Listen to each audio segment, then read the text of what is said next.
همه شما نمیده پریپوزیشن هم میدونین on time in time هر دش میشه با وقتش نه که فرقش هم میدونین قشر گوش کنیم در 10 سکند ما شما داز میفهمونم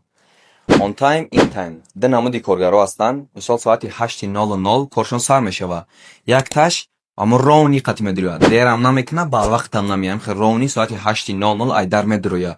he always arrives on time یعنی او همه وقت با وقتش میاد رونی میاد ای پرگیش باشه he always arrives in time یعنی او رسچوتاشا پیشکی میگیره مثال 2 مینوت پیش 5 مینوت پیش 10 مینوت یا نیم ساعت پیش میاد یعنی دیر نمیکنه رونی با وقتش نمیاد پیشکی میاد